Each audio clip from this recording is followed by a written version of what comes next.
Well, as I was ordering the tensioner pulley for Dad's Sierra 1500, I remembered I got a project truck out back in the shop that probably has the same part, and it's probably brand new. So I stole the part. So when the new one comes in, and I actually think this is a Delco, it's got all the right markings on it and the lineup. So when the new one comes in, I'll just steal that because I'm not going to change them again. So give me about 3 minutes here and I'll show you how we do this, how we change that tensioner arm out. It's about the simplest thing you can do. If any of you guys saw the short about Dad's Sierra, you know that the tensioner pulley's arm is actually shot. And I'm going to do something that I hate doing, which I despise doing, and that's rob parts from my project truck to get Dad's daily driver on the road, but we don't have a choice. So let me get at this thing because I got places I got to be. Really should have grabbed the other camera. It's really not a big deal. I have really bad time management skills and this dang thing's been sitting here forever. There it is. We're just going to steal this, which actually looks like a good one. This is an 88, but I have converted it to the 91 style aluminum single serpentine setup. That's hard to say. Single serpentine setup. Basically all you need is a 15 millimeter and a 16 millimeter wrench. Now I can use sockets on this truck because the fan shroud and the radiator aren't on there. On the truck that's together, I had to improvise and use what I had, but the pulley itself, where you take the tension off to remove the belt, is a 16 millimeter, and the mount for the spring housing is a 15.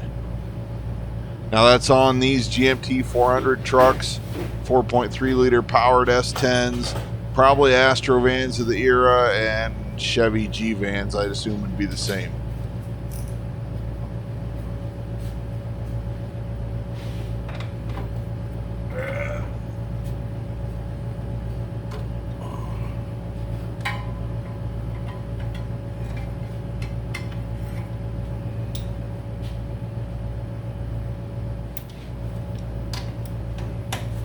Happily, that bolt is counterclockwise to remove. GM did some weird stuff like on mid-size cars that weren't necessarily counterclockwise, and I never know which is which.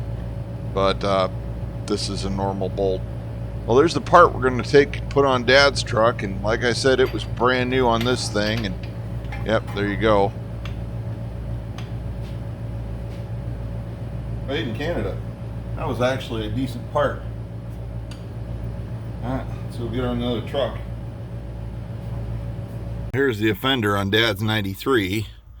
And you guys pointed this out when I did a short that something was badly wrong. And yeah, it's coming to pieces. So I'm going to go ahead and unhook the battery and get that thing off of there. Alright. This ain't high technology. My bolt down there on the pulley was a 16. Yours might not be. Slide that serpentine belt off the alternator.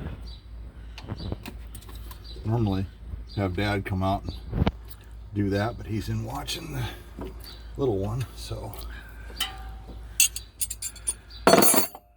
Oh, this isn't exactly a conventional way of doing this, but I'll do what I gotta do. Yeah, what I could find in 15 millimeter was a crow's foot line wrench, but it worked. I had a crow's foot on a 3/8 breaker bar. Extremely difficult to do one-handed.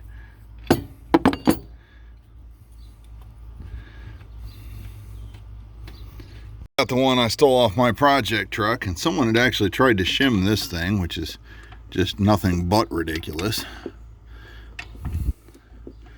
Let's get her back on there and get her tightened down. I probably could have used the ratcheting wrench for this part. Then I don't feel like going back to the garage to get it. Not that it's that far. Now I'm sure there is a factory torque specification for that bolt, but I don't know what that number is, and I wasn't going to go looking for it, so this is probably fine.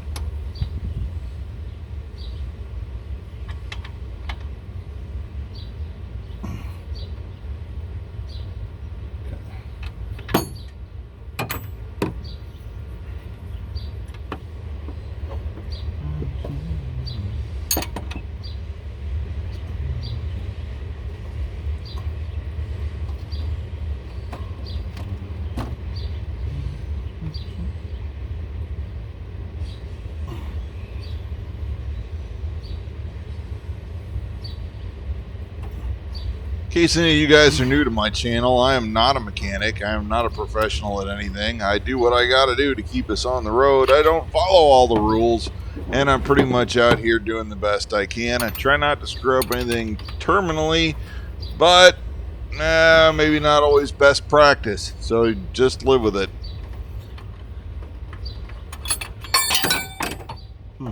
Now here's where you're going to drop stuff and also figure out that the belt popped off several different pulleys slightly, just enough to be annoying.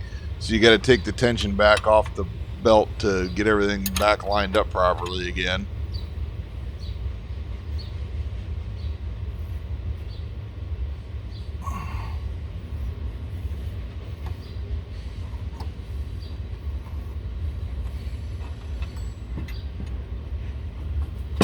Yeah, that looks pretty good. Don't see anything off now.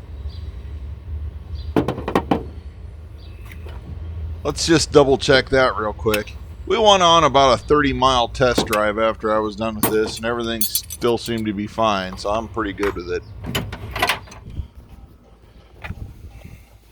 Alright, well, you basically then you just want to make sure everything's riding properly on the pulleys. Kind of get a good look in every little nook and cranny, and that you didn't lose anything weird down there. There was this odd, don't know what that's from. That's definitely not good, guys. Not good. It's GM marked though right there, which is odd, so I don't know.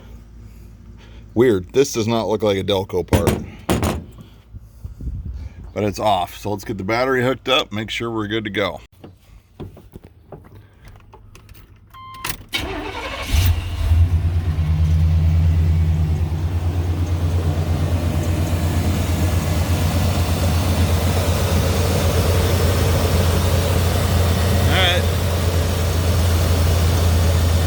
I can live with that.